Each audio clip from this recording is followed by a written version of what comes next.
Hello and hearty welcome to everybody. My name is Todd DiPastino. I am the director of the Veterans Breakfast Club, and this is the Veterans Breakfast Club. One of our guests tonight, Doc Norton, who you'll be hearing from, an expert in so many things, but especially Marine Force Recon, which he was a veteran of, mentioned that he lives in Fredericksburg, Virginia, and he's part of or heads a Civil War roundtable, and they get a big crowd every month. And he said, it's these people who come to these events. They know so much. They're such experts. There's so much knowledge, and you always learn something new, and you always get engaged in an interesting conversation. And I thought that was an exact description of what we do here every Monday night at the Veterans Breakfast Club. We get this Zoom room filled with interesting people, with interesting stories, a heck of a lot of knowledge, and we share as much of it as we can in 90 minutes. And to help us do that, we have a couple hosts, Sean Hall. Hello, Sean. He's our director of programming. And we have Glenn Flickinger. We usually only let Glenn out of his cage for Thursday nights to talk about World War II, but he's earned some privileges, and so we're allowing him to host tonight's program, which is not about World War II. It's about the Vietnam War, and specifically the United States Marine Corps, and specifically the Force Recon, the amphibious and ground reconnaissance force for the Marine Corps in Vietnam. So I thought I'll just throw it to Glenn, and Glenn, you can take it from here. Thank you for hosting tonight, Glenn. Yeah, my pleasure. This is a pleasure to be here anytime on the VBC, but to host on a Monday night for me is like magic. It's like the major leagues. You made it to the major leagues. Taking me 5 years to prove myself so I can come on a Monday night, Todd. I mean, holy cow, it's been terrible. No, it's been a great pleasure. And one reason I'm on tonight, let me introduce my brother, Bill Barber. Bill, say hello to everybody, please. Well, hello to everybody. That's perfect. Okay. I believe my brother John Barber is on as well, who is more well known as my brother. John lives in the Pittsburgh area, and John was the first person that ever introduced me to the Veterans Breakfast Club 8 or 9 years ago. I went to a breakfast with him, and that's when I'm like, wow, who's that guy Todd? What's that all about? So, John, I know you're going to listen tonight and let us focus on Bill. Bill is my older brother, emphasis on older, but also much wiser, much wiser. And Bill is a Vietnam era Marine and was a Force Recon Marine. I've heard Bill's stories off and on over the years, but only in the last 2 or 3 years have I sort of focused on it and got Bill to talk to me about it. And really only in the past maybe 6 months have we gotten into the great details of it. And it's been a very interesting journey for me to learn. I couldn't have told you exactly what Marine Force Recon was. I had other ideas of what it was until I started learning from Bill. So this is me partly here. Part of the program is interviewing Bill, but we also have Doc Norton on, as was introduced earlier by Todd. Doc, thank you for being on. Thank you very much for having me. And Doc Norton also was in Force Recon, obviously a corpsman in Force Recon, if I have that right. That's right. His tenure in Nam was just almost immediately after Bill's tenure. Doc, though, went on to become an historian for the Marine Corps and has written, I can't count that high how many books he's written, but he's written, I meant to have it here with me, and I'll show you the screenshot of it later. He's written a couple of histories on Force Recon. So in terms of knowledge of what the history of Force Recon, both before Vietnam, during Vietnam, probably since Vietnam, Doc is the man, and we're very pleased to have him on. Thank you. We're get into his Force Recon story after we go through Bill's. So we'll get started. Thank you, everybody, for being on board. I know we got a lot of Marines and a lot of Vietnam veterans. Do we have any World War II veterans on tonight we should recognize, Todd? I don't think so. So we'll go for it. Okay. So, Bill and Doc, let's start with the very basics. So, where I was going to start with this, Bruce and Bill, is just a basic question. What is the history of Force Recon before Vietnam? What is Force Recon? How would you define Force Recon? Let me ask Bill, how would you define Force Recon? Well, pre-Vietnam, the mission of Force Recon was pre-assault and post-assault reconnaissance 50 to 300 miles behind enemy lines, thinking that we would be going to war in Europe against the Russians. Obviously, with the coming of Vietnam, we all adjusted to the realities of, in effect, long-range patrols. Long range could be 5 or 6,000 meters or more. And what our job was to call in artillery, air support, report enemy activity, and from time to time to initiate ambushes to capture a prisoner, which I was only successful one time doing that, because I initiated the ambush and the guy lived for a while anyway. But anyway, that was roughly speaking our mission at that time, 60, 65, 66. Okay. And those are the years you were in Nam. Yes. Into 65, most of 66. All of 66. Yeah. All of 66. Okay. Bruce, I know from reading your books and a couple others as well, there was a Force Recon, as Bill kind of intimated, before Vietnam. What got Force Recon started? Was there anything like this in World War II? I mean, there were the Marine Rangers, I guess, if I remember them. But when did this concept get started in the Marine Corps? Well, Marine Raiders Marine in Raiders. World War II. And then in Korea, they had reconnaissance units in Korea. But I would tell anyone that was interested, where does the name come from? Force Recon. And it comes from a reconnaissance company that's dedicated to the force commander. That's where it gets its title from. So what you have to envision are two concentric circles. One is an area of influence, that the owner of that circle can cover with men on the ground, artillery, and air. And then you have an area of interest where that force commander wants to know what's going on outside of the area of influence. And that's where the Force Reconnaissance Marines come into play. They're inserted, in my case anyway, we're talking 1969, 70, outside of that fan of artillery, sometimes air cover, because he wants to know where are good landing sites, or where are we focusing on enemy activity. So there's the name, Force Reconnaissance. And there were truly, when I was there, three types of missions. They had a keyhole mission, a Stingray mission, and an OPLP mission, which was OPLP is Observation Post, Listening Post. The keyhole really was to go out and just watch and listen and report back on what you saw, what you heard. And a lot of people were able to sketch different things, and they'd come back and there would be a debriefing, and everyone would have their chance to tell what they saw, what they heard, and particular areas of interest.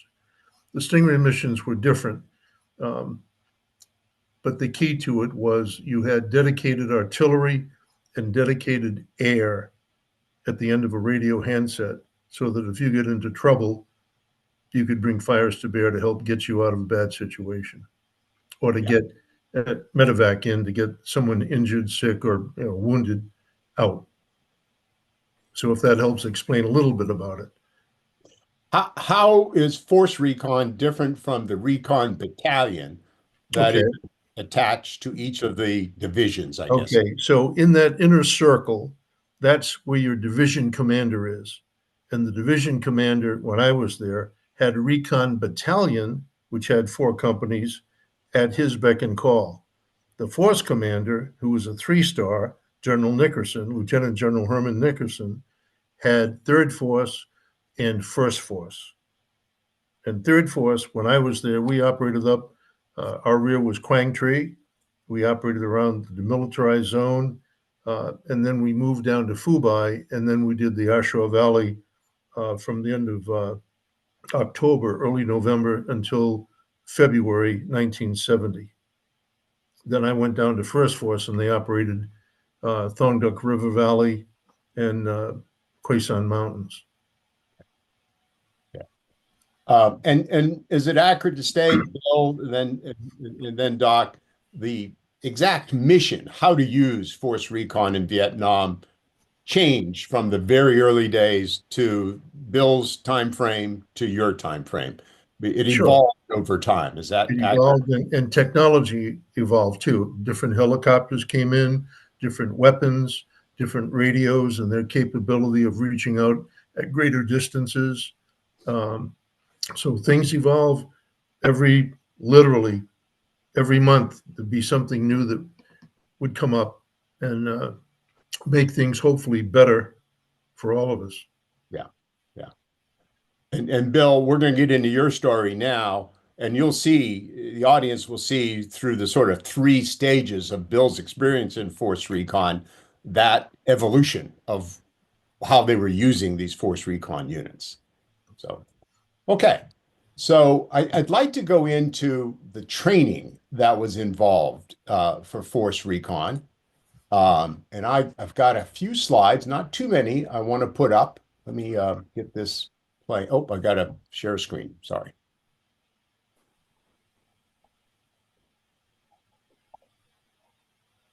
There we go. Are you guys seeing that? Yes. There we go. So I know, Bill, between you and I, and luckily you're 3,000 miles away, so you can't hit me for saying this. Yeah. Whenever anybody would ask me about Force Recon and what your brother did or anything like that within the family, I said, oh, well, he was like a Navy SEAL, only in the Marines. And I've learned since then that's a very small piece of it.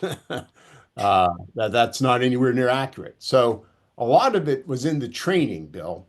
And these insignias or meant me kind of illustrate the training you went through. So you were in the Marines first, joined the Marines in, I think, 60 or 61. Yeah. And then volunteered for Force Recon in what year? The latter part of 63. 63. Okay. And how many people tried to get into Force Recon, and what was the rate of acceptance or the washout rate in training? Well, there was a large washout rate, but before you could even get tested, you had to have 2 years in the infantry. So I came from L Company, 3rd Battalion, 6th Marines in Lejeune to go over to Camp Geiger, where 2nd Force Recon was. And you take a physical test, which mostly is about, doing much more than you thought you could ever do, because the idea is to make you quit. And they had yellow helmets that had quitter on it. So no matter what, if it was push-ups, sit-ups, pull-ups, whatever it was, they didn't care how strong you were. The idea was to have you quit. And from there, you went on a run, which is usually a 2-mile run, but this is after deep knee bends. You probably do a 500 deep knee bends before you start the run. And you can imagine what you felt like there. And then after that, you went and took the swim test, which is fundamentally following the same theme. Let's see if we can drown you, because it wasn't about swimming per se. It was just a matter of keeping your head above water when they're viciously striking you with water balloons and everything else. Anything to give you a distraction to make you want to quit. At any rate, I got out of that, and then you went and took an interview. So the commanding officer and his staff and a couple of sergeants gave you an interview, and then you were released, and they would contact you as to whether or not you're accepted or not. Now, the number of billets available were very few. So although you may get let's say you get 100 people to show up for the test, and out of that 100 people, you may get 5, 4, 3, 6. That was the situation at Second Force at that time. And once you were accepted into Force Recon, then more training occurred. What were the steps in training that you went through? And that's represented by these badges. Yeah, you went into a training platoon, and the training platoon, roughly speaking, was waking you up at 4 a.m. to go on a run. You never know how long the run is. And then after you get to a certain amount of physical fitness and mental toughness, and that's at their discretion, you went to jump school at Fort Benning. And after jump school, you got assigned to a Pathfinder platoon and go through Pathfinder training, which was a matter of parachuting in and then setting up a zone for helicopters to land. And from that, after a couple of years, or excuse me, a few months as a Pathfinder, you get selected to go on into one of the recon platoons, and that's how it flows. And where along the way, I remember you telling me you got scuba training as well. Yeah, we went to dive training in Key West. I'm sorry I left that out. So after jump school, we went to Key West for dive school. You had to be dive qualified to be in a recon platoon. And then there was what you termed in-house ranger training. Yeah, well, not only E5s or people who were E4s and shipped over got to go to ranger school, but inside the company, you had your own ranger school, which is a 3-week very little food, very little sleep, and a lot of movement in the jungle. In fact, I think that once I went 2 days without sleeping, and on the third day, I really fell apart. At any rate, everybody's a little different on that physically, but that was the training. Ultra trained. I mean, to the sort of the elite of the elite is the way I would put it. Well, I don't want to make a big deal out of that. You know, we were all volunteers. And the regular Marine Corps infantry, I think, deserve all the credit. We were the exception to the rule, and we had the best equipment, the best leadership, the best training. Yeah. And the infantry, mostly, they were bullet catchers. Well, I equate it in my World War II mind to the original Army Rangers. In fact, I'm reading a book somebody sent me right now in World War II, the Darby Rangers, if you recall, somewhat like that. Doc, in our conversation a week or so ago with Bill, as we went through this training that Bill, took part in, you talked a little bit about your initial training. You want to relate that to the audience? Sure. And mine was quite different than what Bill experienced. But I was in my second semester of school at Northeastern, and it wasn't the place for me to be. So I went down and I enlisted. I enlisted in the United States Navy, and then got orders to Hospital Corps School at Great Lakes, and went from Great Lakes to Field Medical Service School at Camp Johnson, or what they call Montford Point, at Camp Lejeune, and then to the Naval Hospital, Newport, Rhode Island, which was back home. And I had joined to see the world, and they sent me about 20 miles from where I grew up. So a number of us there at the Naval Hospital had volunteered to go to Vietnam. And I was one of them. I ended up landing, of course, we all did, went through Okinawa to Da Nang, and then up to Dong Ha, and then joined the company at Quang Tri.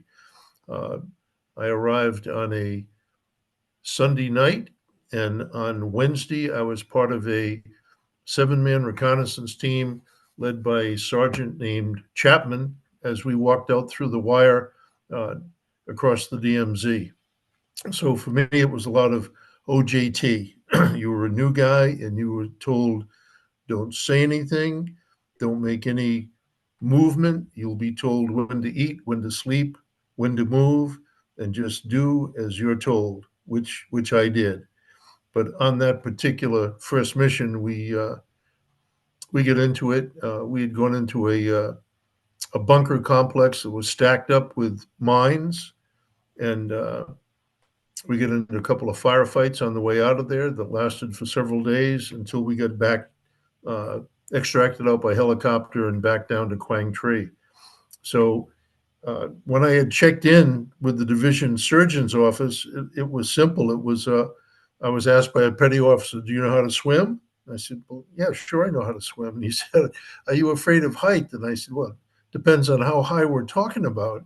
And he said, "Well, that's okay. We had a corpsman who was wounded last night uh, from a rocket attack into the area of Third Force Recon Company, and we need to replace him." And he said, "That's you." And off I went. So these the stories that Bill relates about the training and all, I was not on the receiving end of that at all. It was here's 75 pounds of gear, a rifle, a pistol, and a Unit 1, and go with Sergeant Chapman. So quite different from what Bill experienced. Well, almost a little hard to understand how they could uh, throw you into that mixture so untrained, right? In terms of the depth of training Bill had.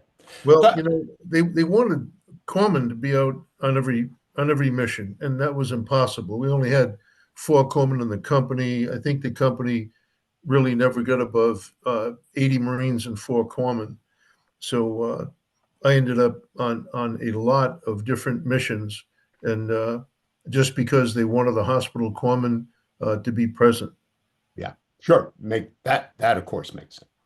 So I want to get into Bill's story, which has kind of three pieces to it. And I throw this picture up, Bill, because I imagine every Vietnam vet from the 1960s, of which we have many, many on, has a similar sort of picture as this. Yeah. Bill, this is you after Force Recon. You're on your way to Nam. Is that correct? Force Well, Recon no, training. Force Recon no, training, I should say. No? no. I'm in, of course, Second Force. That was my Pathfinder team Ah, okay. before I got moved to Recon team. So Okay. ladder 63. Yeah, yeah. Just sort of a, I don't know, classic 1964 or whatever picture Yeah. that I imagine a lot of our veterans have something similar to them, similar to this, trying to relax before being deployed. You're what, 19, 20 years old at this point, Bill? 19. 19. And 19, I was just trying to chase girls and figure out how to pass algebra. So I had a little different experience. Okay, so Bill, let me see if I have this right here next. My computer is just a little funky tonight. Here we go. Okay, so this isn't specific to where you were, Bill, for your first mission in Vietnam. It was called Operation Swift Kick. It was only a couple, 3 weeks at most, but it was in the Mekong Delta. Do you want to describe what they had you do, Bill?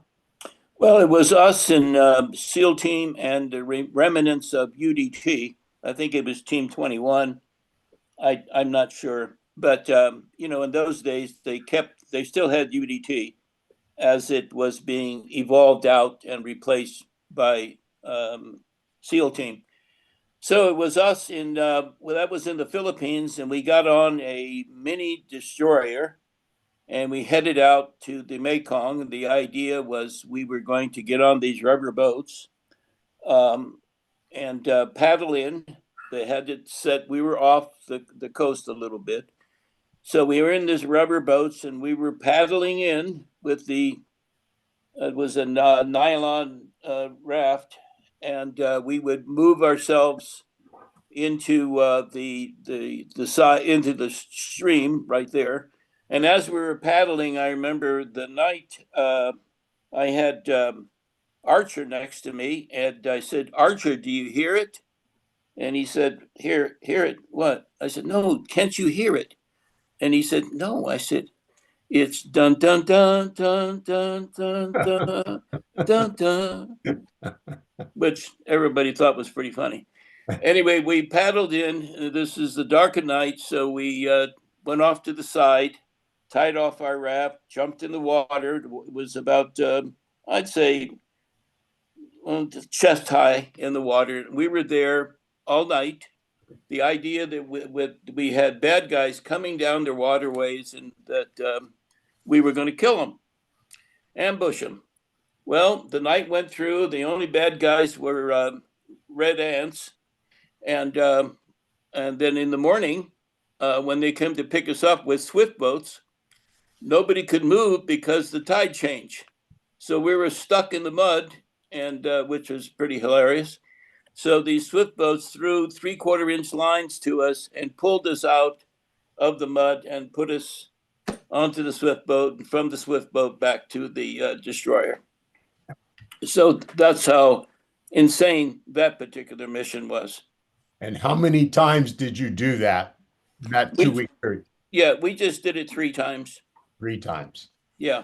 Never- We learned not to jump off the boat in the middle of the night and just stayed on the boat. Never saw the enemy.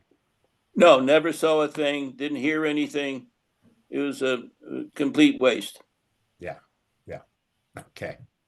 I guess that's one of the lessons in the evolving definition of what it was the mission was for Force Recon. That was the early days when, at least in that particular instance, really didn't have a very good definition or mission. No, not at all. It was a very silly thing to do. Yeah. But again, I can't imagine doing the kind of things you guys have done. Yeah. So you come back after that, you go back to Okinawa, and you're involved in a couple of what are the more traditional uses of force recon. There's 2 amphibious assaults on Vietnam. I imagine High Corps in the northern parts of. These are I think, battalion level sort of assaults. Right. And your team is inserted in a day or so ahead Yes. to recon. How were you inserted? By boat or paratroop or parachuted in? Once was by Amtrak. Amtrak took us in. The other one, we were let out, and we used a motorized by the Navy, a motorized. I can't remember the name of the vessel, but it took us in, run by the Navy. And again, you're there ahead of the assault force. Did you run into any enemy? No, the only enemy that ran into was that friendly fire, which I could tell you about if you're interested. I think, Bill, you and I have talked about this a lot, and I talked to Todd about it. And I think if you're comfortable relating this story, yes, we would like to hear this story. We got notice. We were already there for like 3 days. The assault happened. The Marines had landed, and we got some orders. He said, there is a mountain. It could have been a huge hill. It wasn't probably, it's probably a huge hill. And the enemy was in the hill, and they were trying to come down, and they had artillery going off. But some of them were making it down through the bottom of the hill. And this is all right on the waterway there, where the ocean is right there. So they said to us, well, we would like you to go in and patrol that whole area and see if you can, kill a few of these people that are coming down from the hill. So we had to almost swim across a waterway to get on the other side. We got over there, and we're in almost a desert-like area. You know, it's right by the ocean, and there isn't a lot of foliage. And we had clumps of grass and sand and so forth. So when that happens, the what you want to do, and I was the bug out guy. I was the guy in the rear, second in command, and Sergeant Donaldson was in charge of the patrol. Our point man was a guy named VJ Ford, and he was a champion wrestler from Philadelphia. And so we're moving our way through the area, and then we were stopped, and there was a distance, maybe of 10, 15 feet, yards maybe. I'd say 10 yards between me and Archer. And I saw these two figures make this turn coming toward us on the left. This is in the middle of the night. Middle of the night, yeah. And we didn't have good night vision because the artillery was going off on that mountain. Anyway, so the two figures came around. And I made the mistake of thinking that they were the bad guys. I mean, they were like 15 yards away from me. And I decided that I was going to shoot them. And I had tracer rounds in front because tracers are good blinding. And at night, you have a tendency to shoot high. At any rate, I fired off, I don't know, 10 rounds. And the first guy I hit in the back of the head. He went down immediately. The second guy, I don't know how, but I missed him. And I'm right there. And then there was this, then Sergeant Donaldson said, whoa, something like that. And that was a frightening situation for me. So I went up there to look at VJ, and I picked him up, pulled his body up, and he was air escaping from his body, and I thought he was still alive, but of course he was dead. And so that was the VJ Ford killing that happened. That of course, you can imagine how I felt, and felt that way for many years.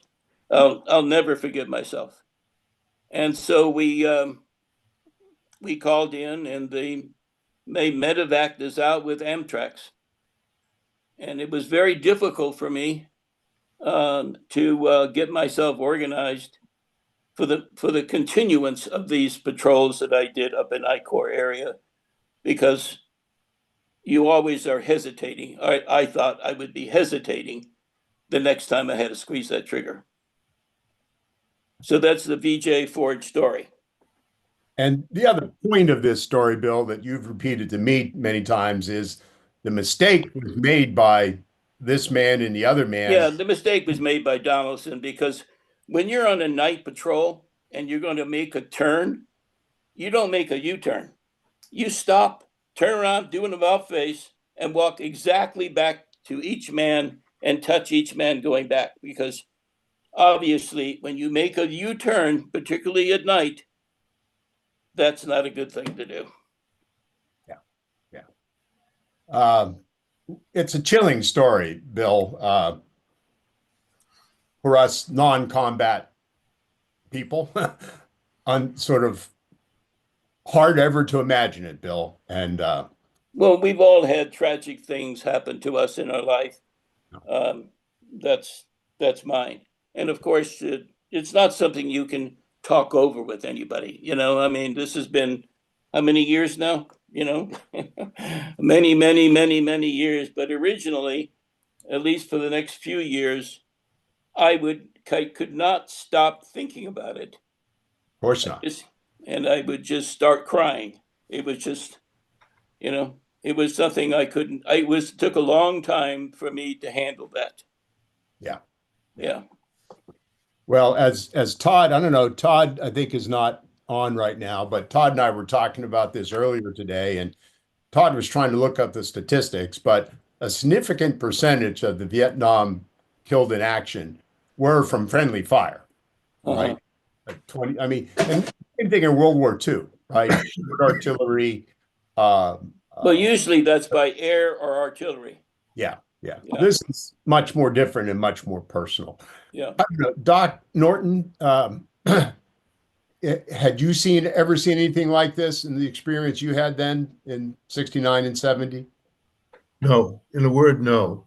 I know of no one that was hit by friendly fire. I mean, we had artillery danger close and air close, but as far as anyone being killed by friendly fire in third force or first force that I haven't heard of, the answer is no, fortunately. Yeah. Let me ask Brad Wash about unmute. Doc and Bill, Brad is a fellow board member and a retired Marine Corps colonel who was in Desert Storm. Brad, any comment or anything similar that ever happened to you and your Marine Corps experience? Yeah, I think friendly fire is tragic, and it continues to this day. In Desert Storm, we lost a Marine due to friendly fire. Lance Corporal Christian Porter was killed by another Marine unit, tank unit, that fired upon us. And I think when you look back at Desert Storm, a quarter of our casualties were due to friendly fire. So this is with technology, and technology is not the answer to solving friendly fire. It's a combination of many things, but you're dealing with a human factor, which is prone to make mistakes regardless of technology, which can help. But in the fog of war, bad things happen, and they happen quickly, and they're very tragic. Yeah. Okay. Well, thank you, Brad. That's another interesting point, is that even in Desert Storm, with all that technology, a significant amount of the casualties were due to friendly fire. I imagine this goes back centuries, one way or another, in war, the fog of war, as you put it so well. Okay, we're going to move on to the third part of Bill's story, the sort of biggest time frame part of the story, and the one that is very similar to what Doc Norton went through. But before we do that, John, are there any questions in the chat room, anything we should address before we take the next step? No questions in the chat room here, but there actually was a question in the YouTube chat room. This might have been a bit far back, but question was, what type of marine vehicles did they use? Was it PT boats? Oh, Navy, you mean the Swift boats? I believe so, yeah. Bill, any thoughts on that? No, I mean, I just knew them as Swift boats. I don't know anything more about it. Okay, thank you for that. Yeah, Todd and I are going through and deleting a lot of the all the offensive comments. When the bombers came in, they loaded up our chat, so we have to do everything individually. Everyone, please don't be shy about using the chat now. If you have a question there, and Bob Flays, I see your hand is up, we'll ask you to unmute.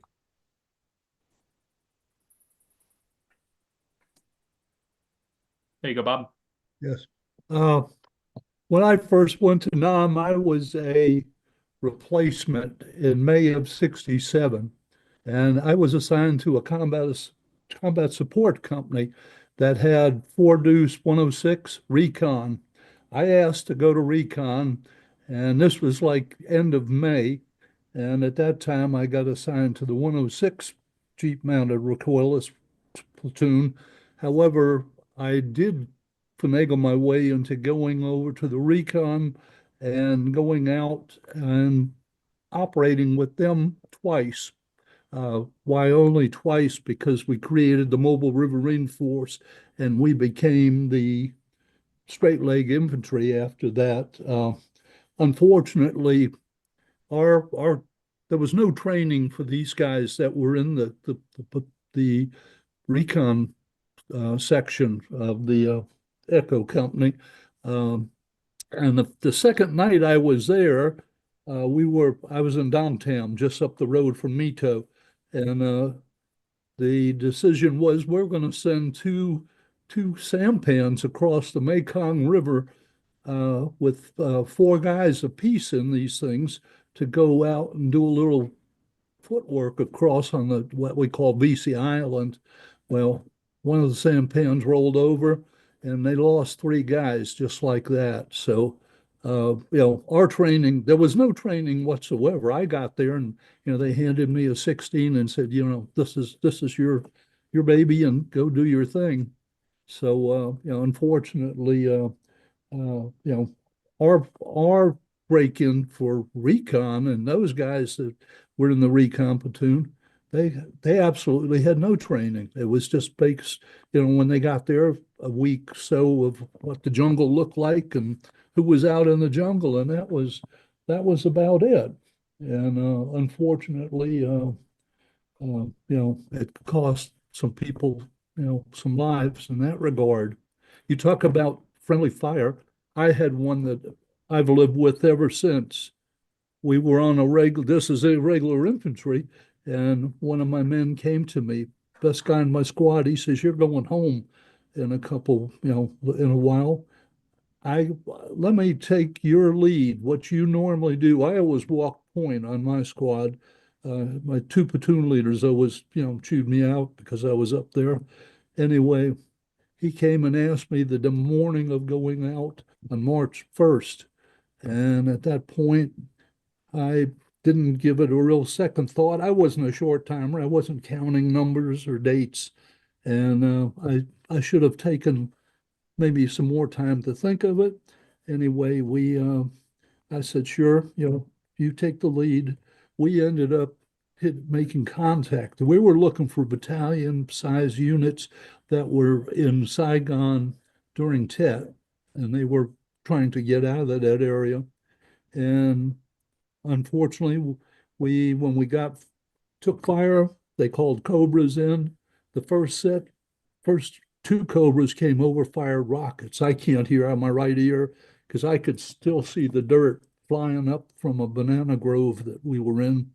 The second round was miniguns, and it got Bob Jenks. And like I said, I've never lived without a day thinking of him. It eats you. It eats you alive. Anyway, that's Thank you for sharing that with us, Bob. Thank you. Taken. No, just thank you. I'm just thanking you for sharing that experience. Yes, sir. Someone else has their hand up. I think is it Rich I Kessinger? believe Rich, yeah.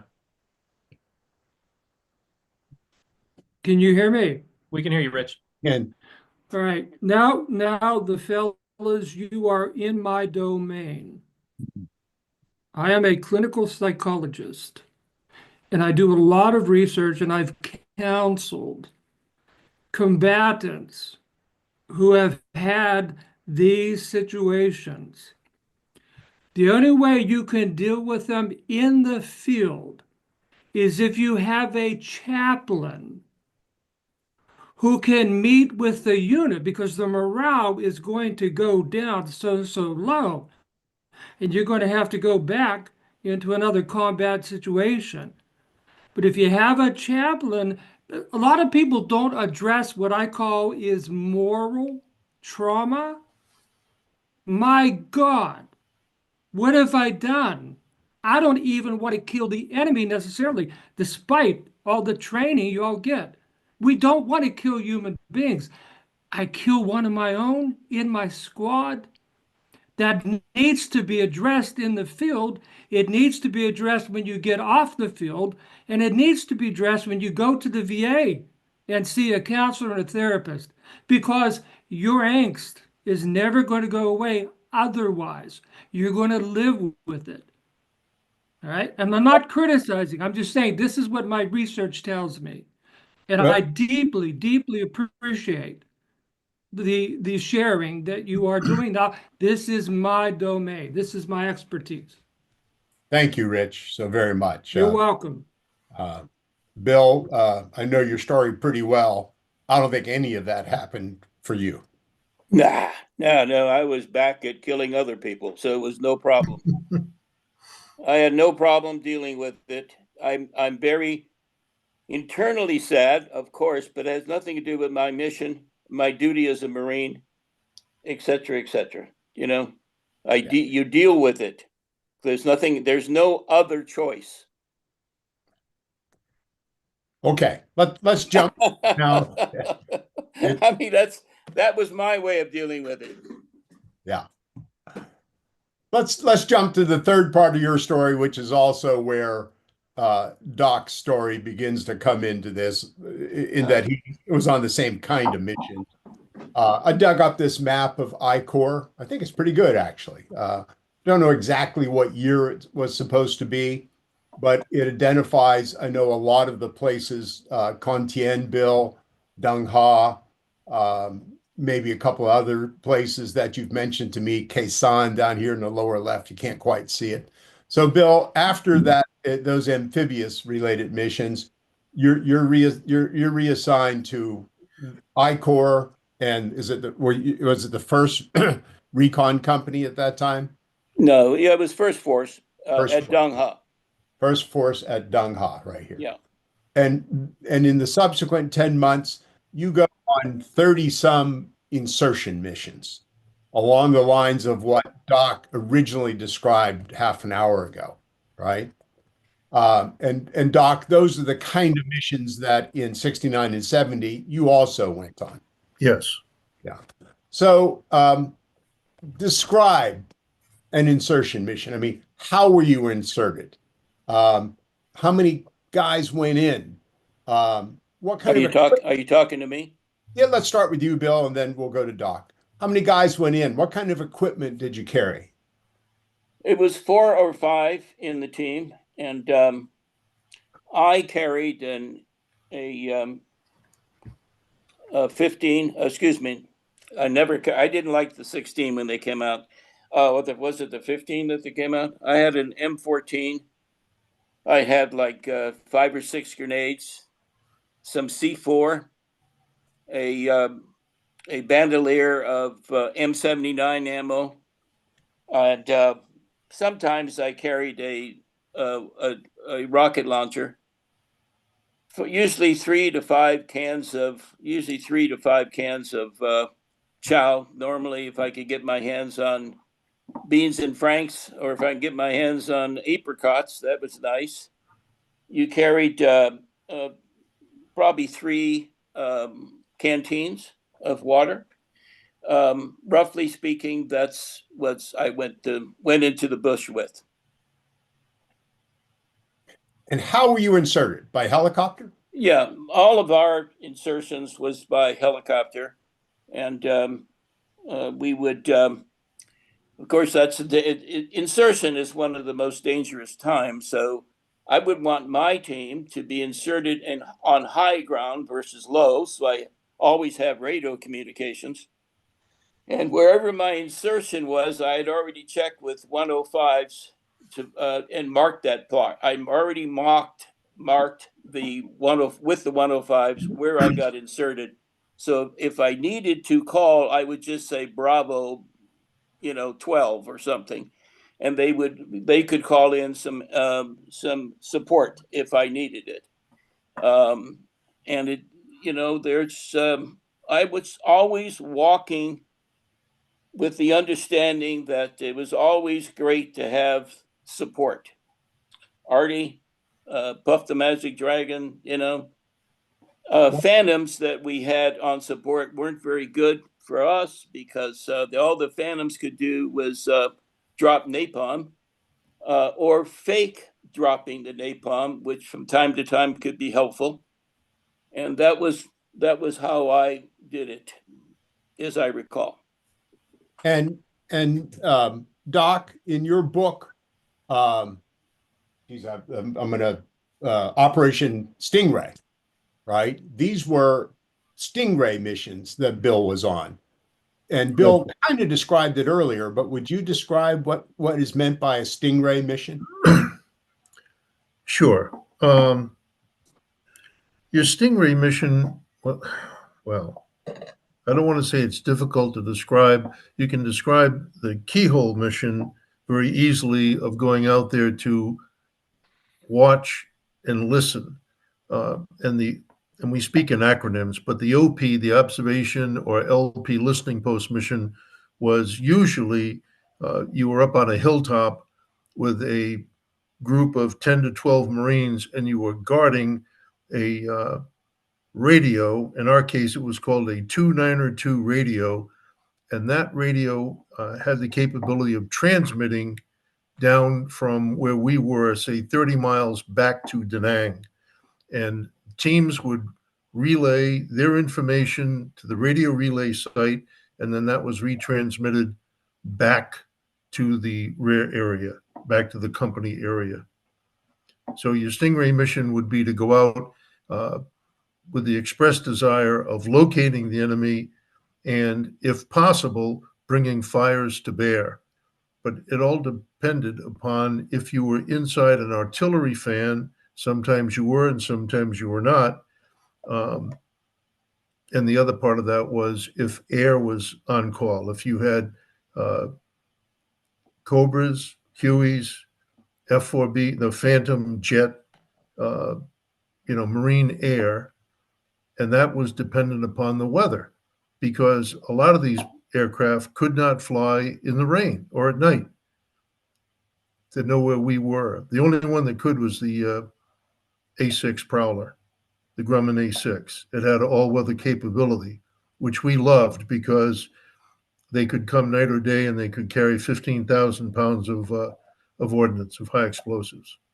Wow. Wow. So, but if you want to walk through the whole process of being alerted that you were going out on a mission, I can certainly do that. Sure, I'd like you and Bill to do it, to the extent you can together. Well, first of all, these missions would last generally how long? 5, 6, or 7 days. Again, you're handicapped by three things. One is enemy activity, two is the terrain, and three is the weather, because the terrain and the weather dictate what you can and cannot do. And if it's boiling hot and you have a minimal amount of water, you've got to get out of there. I mean, you can drink out of a bomb crater or out of a stream. Sometimes that's not going to go over well if you don't have halazone tablets or ways to identify clean, clear water. And the other part of that is terrain. Sometimes you're going through very, very thick jungle where you may be able to move 50 meters in an hour. Other times it's much more open. But if you combine thick jungle with extremely hot and humid temperatures of 100 plus degrees and humidity of 98%, that is going to drain on you tremendously. And you're not going to be able to move, given the fact that you're carrying 70, 80, 85 pounds of gear on your back. So you've got to put all these things in perspective. Bill, did you have a corpsman with you on each of these insertion missions? No. So not every mission had the luck of having a Doc Norton along. No, we didn't get that lucky. Did you have any? We had corpsmen, but only stayed at Dung Ha. They didn't go out on patrol with us. They were too valuable. I mean, it's very valuable to a corpsman. There's somebody that's really can do magic things, like keep you alive. And no, we didn't have any corpsmen. We every once in a while we went out with a sniper, but that was on a very specific missions. No, it's and ours wasn't anything like the Doc's because we worked in smaller teams, very small. Like I said, 5 was the max, and the longest we would stay out would be, 4 days. Sometimes coming back on the 5th day, something like that, but not anything longer than that. So again, the sort of methodology evolved over time. Well, I don't know. I think Doc was in I really don't know. Things change, I suppose. Equipment changes and so forth, but our casualty numbers weren't anything like the docks. We lost men, of course, but nothing like the dock. And as I understood Stingray, Doc, and from your book, and also from what Bill has explained to me, I mean, Bill, you used the phrase one time speaking with him. He's a sergeant in the Marines, but sometimes he felt like a general because he could call in all this firepower to take out the enemy that they had observed. Is that right? Yeah, I was a general. Just underpaid. Yeah, I did have a lot of supporting fire at my beck and call, particularly on Can Bien. So that's here on I took the map down, but I think everybody saw the map. Can Tien is right on the DMZ. Right. Tell us about Can Tien at that time, Bill. What was that like? Well, there was only us 4 Marines and a PLF force of South Vietnamese soldiers. That's it. And we were there to call in air and arty. And as I said, at the time I had an M60 with a starlight scope, and I could pick off people at night smoking a cigarette, which was kind of nice. And we were radio relay for some teams that were wherever the hell they were out there. And, that was it. You have a picture of me at Can Bien. Yeah, I do. I'm going to find that. Yeah. After you find this picture, Jim Roberts has his hand up. Okay, go ahead, Jim. Jim, I'll ask you to unmute. And then there's a question from Bob Oles in the chat. Yeah, the question basically, you mentioned several times when you were outside of the artillery fan, 105s had a range of 11 kilometers. Prick 25 and the Prick 77 had a range of 11 kilometers. So what did you use for communication if you were outside an artillery fan? Because you're 11 kilometers if you got line of sight and no jungle. Did you have advanced radio, or were you relaying? Relay.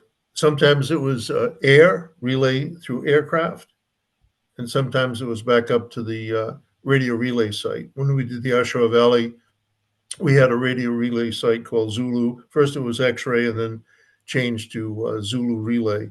And then the same thing when I went down to First Force in Da Nang, we had a radio relay site that had the capability of going all the way back to Da Nang, and that was a little more than 30 miles away.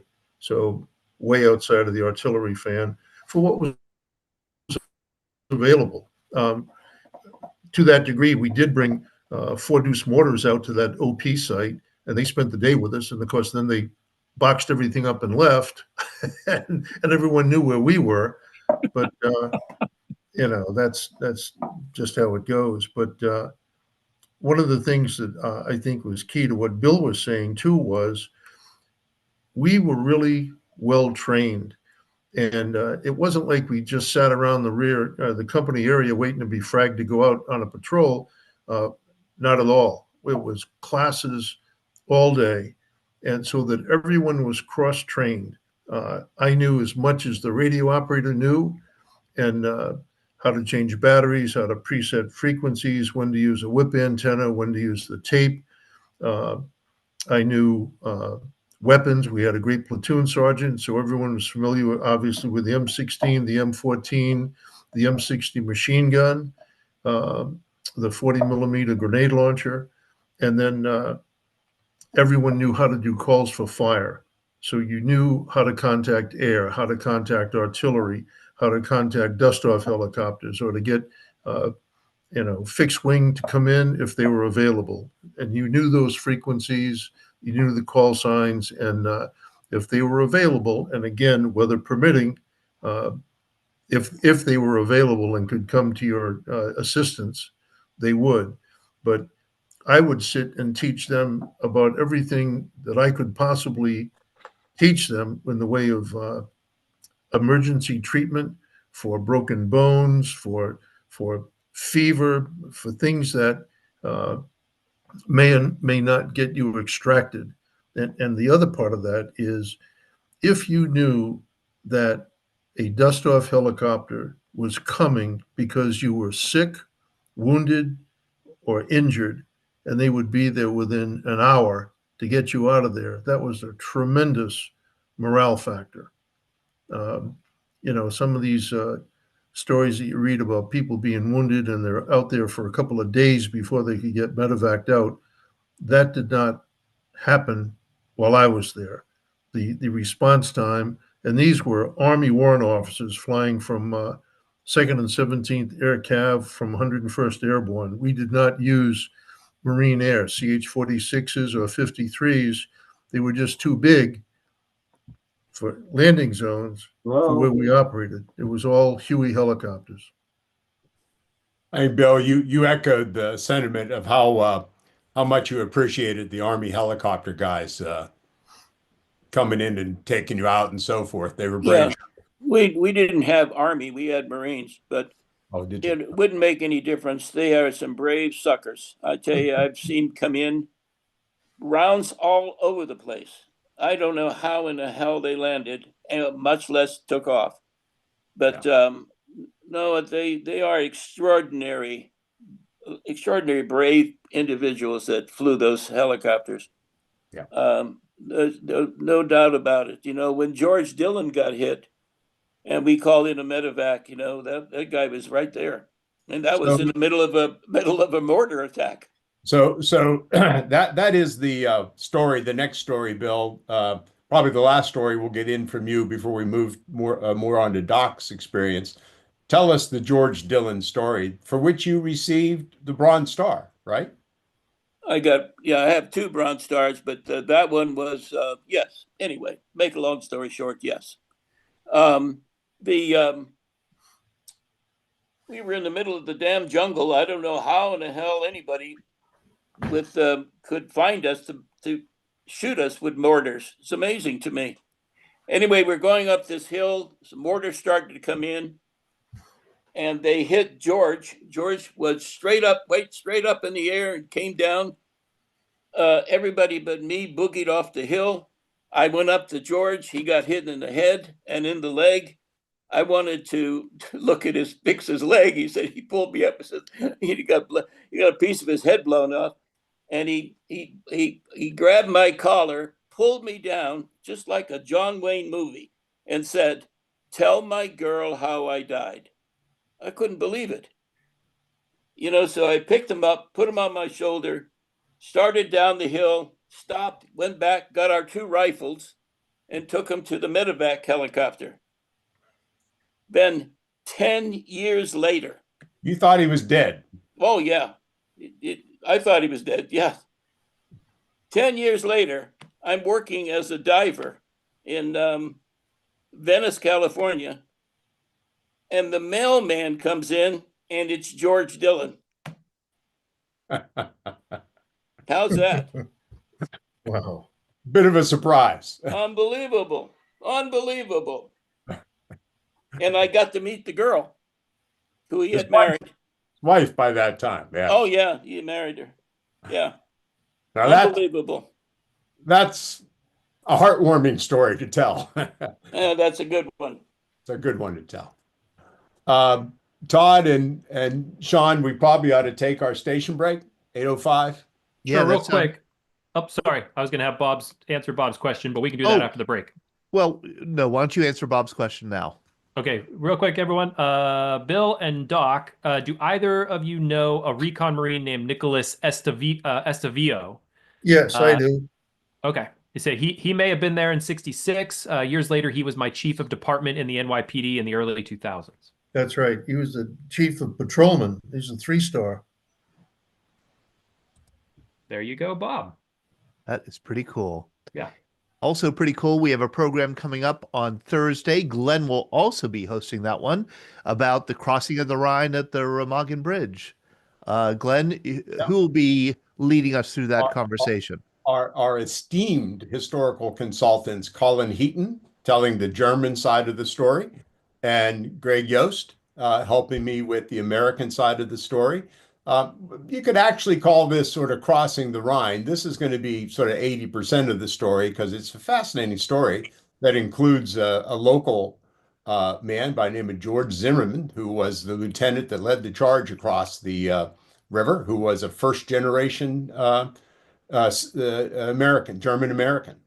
And we're also going to talk about Patton's crossing of the Rhine a couple weeks later, and Montgomery's crossing of the Rhine, and it basically leads to the end of the war. So this is our ongoing marking or recognition of the 80th anniversary of the end of World War II, Right. events that happened from March on in 1945.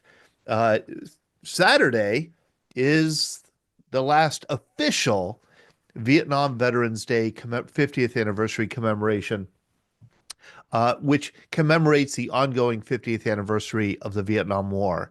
The Vietnam War ends in 1975 with the fall of Saigon, and so this is the last official commemoration of the Vietnam War. We're going to continue doing it even when the official commemorations are over, because I think the idea of a Vietnam Veterans Day is just so great. It's so wonderful. It's such a great way to honor and celebrate our Vietnam veterans.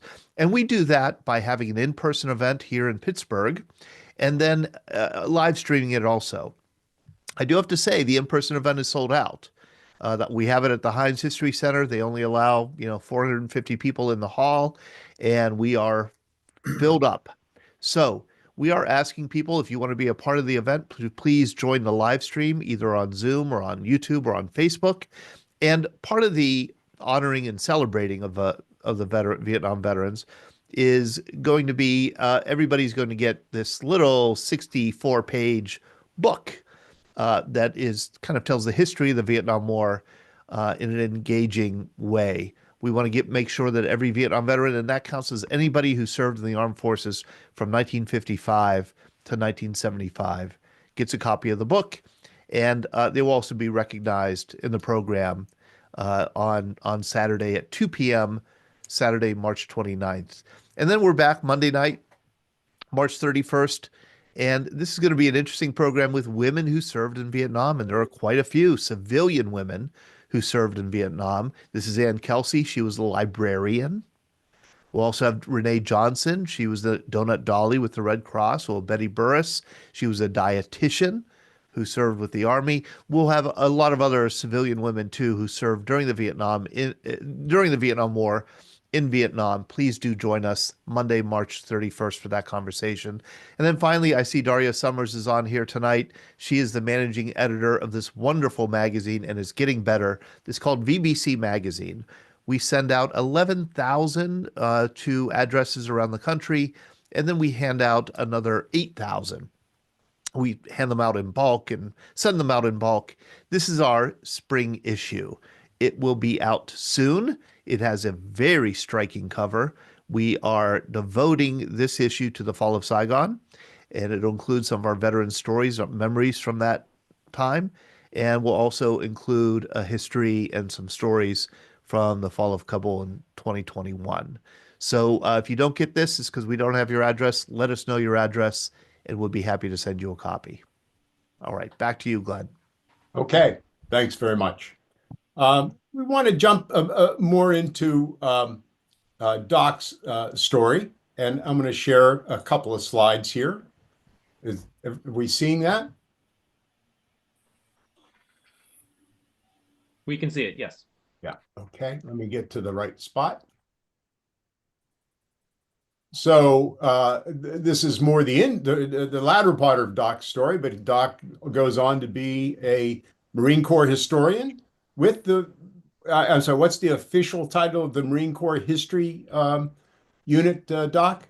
Well, it's the Marine Corps History Division at the Marine Corps University here at Quantico. There you go. And how many books have you written? 16. You know, that's infinite more than I've ever written.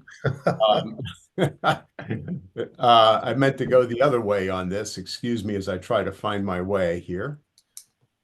Hey, Glenn? Yeah. Well, I didn't want to go off on a tangent, but a couple of things tricked my memory, and that is I started working on a new play, and I'll digress for just a second. I helped Dr. Harry Kentrovich with his play, not his first, but I think his fifth, called The Greatest Generation Speaks. And that was a play based on Tom Brokaw's book, same title. And now that play's been in, I think, 320 theaters around the country. So after that play, he approached me and said, would you help me write a play, and we'll call it Voices from Vietnam. Well, that play premiered in November this past year here in Virginia. And I wrote a book that accompanies the play. The book was 422 pages, and it's 60 Vietnam veterans tell their stories in this book. The play was about 3 hours long. We had Carlos del Toro, Secretary of the Navy, and his wife Betty come, which was a great honor. And the next night, Steven Spielberg came. Wow. So now we're doing another play, and this play is called Saving Lives. And it's the history or the stories of medics, corpsmen, nurses, doctors, and dust-off pilots during the Vietnam War. One of these stories is about a colonel, well, at that time he was a lieutenant, named If you host a vacation rental, but you're having John McKay. And the story in 50 words or less was, as a lieutenant, he was in an assault, and he got shot in the left temple from about 15 feet away. And that AK round blew out his left eye, went through his jaw, broke his mandible in half, knocked his teeth out, and went into the right shoulder of his flak jacket. Then he was hit in the left hand until a staff sergeant pulled him out of the line of fire. Believe it or not, he went to Oakland and he survived all this and stayed in the Marine Corps, a patch over his left eye, and retired out as a colonel. And you can see him on YouTube, Colonel John McKay, addressing Gold Star families at an event. And he talks about what happened to him and how important it is to him to address Gold Star families. But I think these are the types of stories that need to be told, because we've got generations of young people that have no idea what transpired during the Vietnam War. Forget the movies that you see, but firsthand or first-person accounts are quite riveting, particularly in this new book on saving lives. The stories by the nurses and the doctors and the medics are incredible, to say the least. Anyway, but I thought I'd mention that. But yeah, this new book, Saving Lives, will be number 17.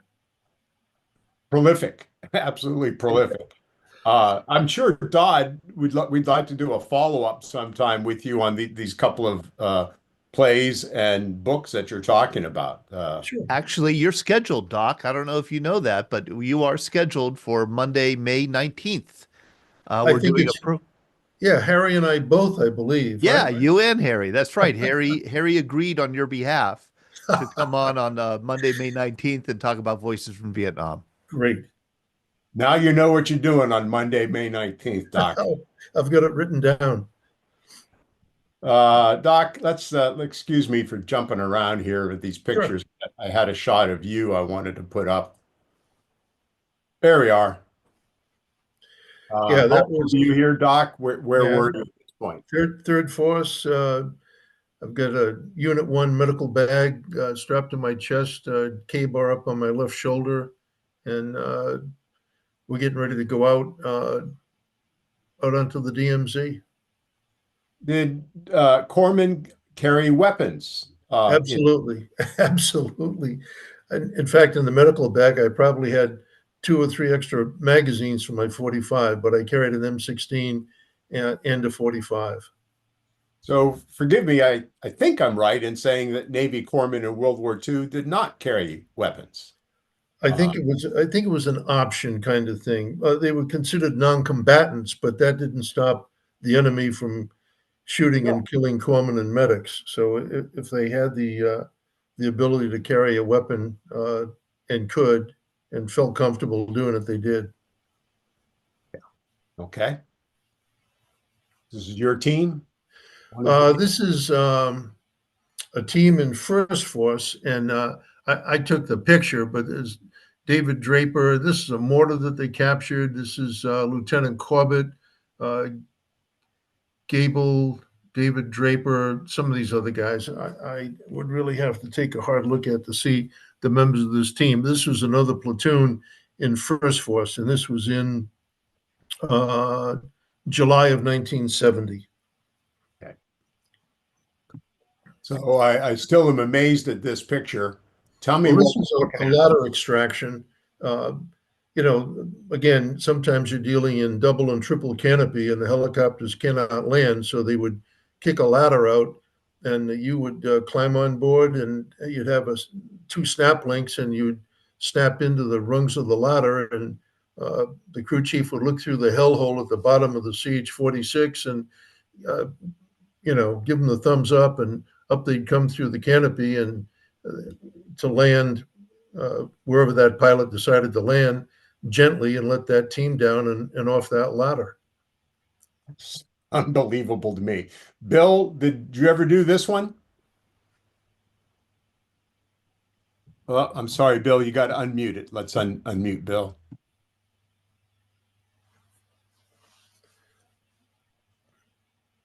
Okay, can you hear me? Yeah, yeah.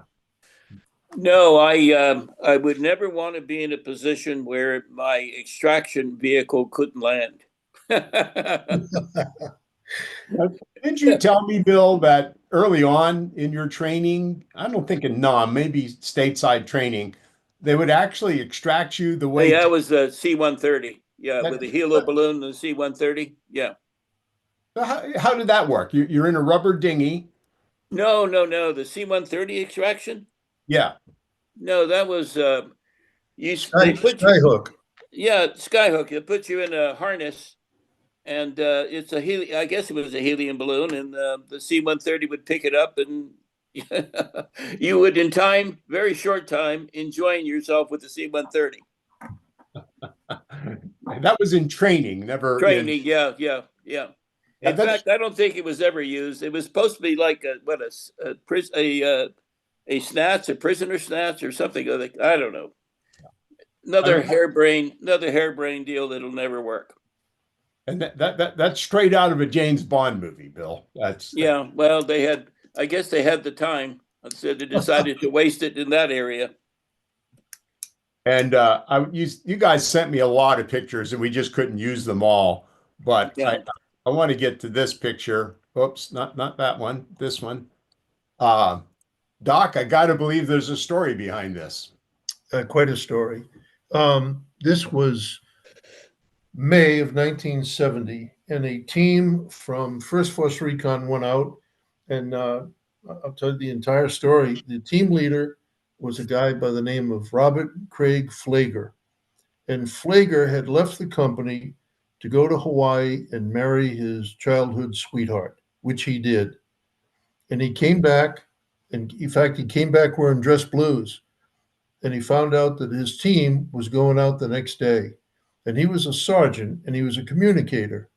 And he demanded that he be allowed to go out with the team. And they acquiesced and said, okay, and they brought him up to speed. And they were probably 25 miles outside of Da Nang. And the pilots put him down low on the ground, and they had to go up to this high ground where they're going to set up an OP and watch this valley. And they were pretty much beat by the time they get up towards the crest of this, they call it a mountain, but it's a very high hill. And they could not sleep in what we call a harbor site, where you would put your gear in the middle, all your extraneous gear, and you were really, really tight, sleeping right next to one another. And because of the terrain, they had to sleep head to toe. So in the middle of the night, say around 9 or 10 o'clock, they hear this scream. And now you're thinking, okay, what do you do when you hear this scream in the middle of the night? Well, you can't turn on a flashlight. You can't call out a guy's name. That's going to be instantly answered by a hand grenade or rifle fire. So all they could do was stay up on 100% all night. When light came, they got to where Flager, who was the last man on this head-to-toe line going up this mountainside, they found his poncho liner and his bush cover, and it was bloody.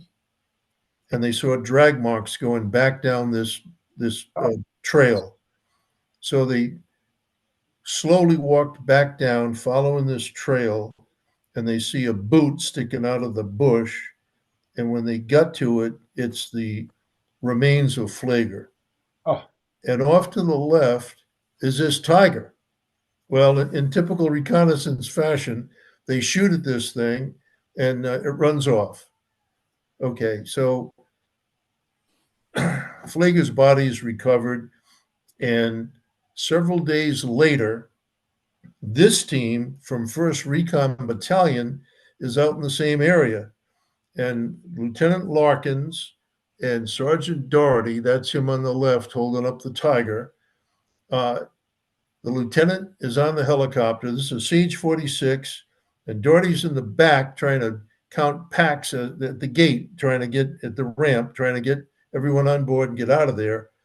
This tiger comes charging out at him, and he gets down in the kneeling position and empties a magazine into this tiger.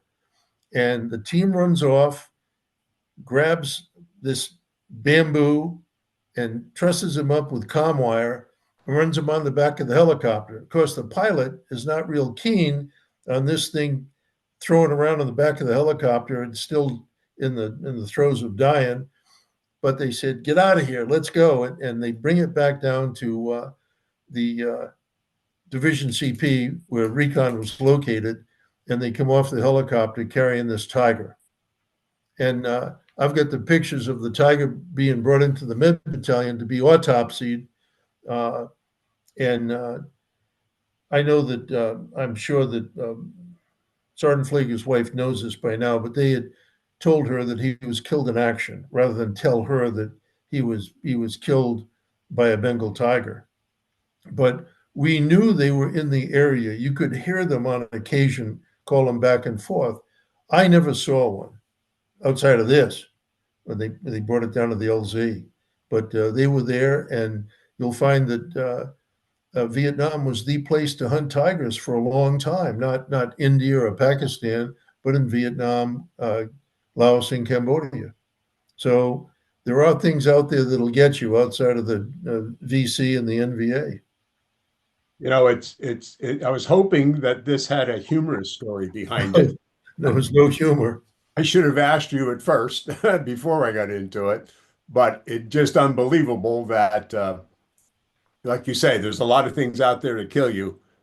Well, you know, if there's any kind of humor at all, everyone was kind of in awe of what had happened, and guys started to put MPC, the military payment certificates, in a bush cover and collected money to have this tiger made into a rug, and they sent it down to, I think, Nha Trang, where they had this taxidermist lined up to make this thing into a rug for Larkins. So I don't know what happened after that. I was medevaced out later to Yokosuka, so I never knew the final disposition of the tiger's body, but that was the plan. Bill, you must run into a few wild animals hiding in the jungle. Yeah, we call them Marines. Okay. Well, listen, I'd like to end up the program with any questions, any comments from the audience. There's always more pictures we could show, more stories we could tell from the two of you, but we do have our time limitations. So Todd or Sean, anything we should address? There's a comment in the chat of YouTube. Laura said she was marveling over the chasm between Bill's extreme physical training and Doc's lack thereof, yet both men being thrust into the same or similar force recon conditions. Could you guys riff on that a little further? Well, I was fortunate and he wasn't. I'll tell you what, like Bill was saying, back in the rear, we PT'd every day. We would run. It was sit-ups, pull-ups, push-ups. We had a boxing ring. So you were at best physically fit. Of course, we were all 19, 20, 21 years old. And they knew if you couldn't hack it, if you couldn't spend 5, 6 days in the bush, you weren't going to stay in the company. You were going to be gone. So fortunately, I showed up and I was in pretty decent shape when I showed up. I had no idea what I was getting myself into, but I did not go through quite the training Bill did. I did go to jump school. I did go to scuba school, but not the recon indoctrination program that Bill went through. By the time all these Force Recon Marines are in the field, were there any instances where they couldn't hack it? They couldn't make it. They were out on too many patrols. And I did have, yeah. I mean, Archer, the guy I mentioned a couple of times, he finally came up to me and when we were at Dang Ha, and he said, he was a radio man. I can't do it anymore. I can't go out anymore, Sergeant Burr. I can't do it anymore. So I sent him to Da Nang. Yeah. I don't want him with me. Yeah. I mean, it's a tough route sometimes, everybody has different limits and tolerances and so forth and so on. I know that when we were getting ready for an insertion and we had to board the helicopter, each of my legs felt about 50 pounds as I was walking myself onto that helicopter, from the safety of my little tent to get on that helicopter. And my feet were, Jesus, they cost 50 pounds a piece. It was very, very heavy. Doctor, we had one individual, his name's not important now, but he was a linguist, and someone came up with the bright idea of you guys get him near a trail and let him listen to the NVA talk, because lots of times they would talk as they walked up and down these trails. Well, we didn't speak Vietnamese, so we get this guy close, and we get into a firefight, and we looked around and where is I'll make up his name, Jones. Where's Jones? Well, Jones is curled up in a fetal position, literally looking for his mother. And we said, that's it, get him out of here. And we got extracted a couple of days later, and during the debrief, we just said, look, he just went to hell, and he said he couldn't even understand the dialect. It was a different dialect than what he'd been taught at Monterey, and he was out of there. So that was the only guy. That's the only guy that I know of that broke down under some dire circumstances. You guys had good leadership. Because leadership is a lot to do with retention of the troops in the combat situation. You guys had you must have had good leadership. We had great leadership, Bill. We had Alex Lee was our company commander. Norman Heisler was our XO, Korean War and multiple tours in Vietnam. Bucky Kaufman, Navy Cross, 3 Silver Stars, 5 Bronze Stars, and 7 Purple Hearts. Came up through the ranks, retired out as a colonel. Wayne Morris was our adjutant. He'd come up through the ranks and was commissioned.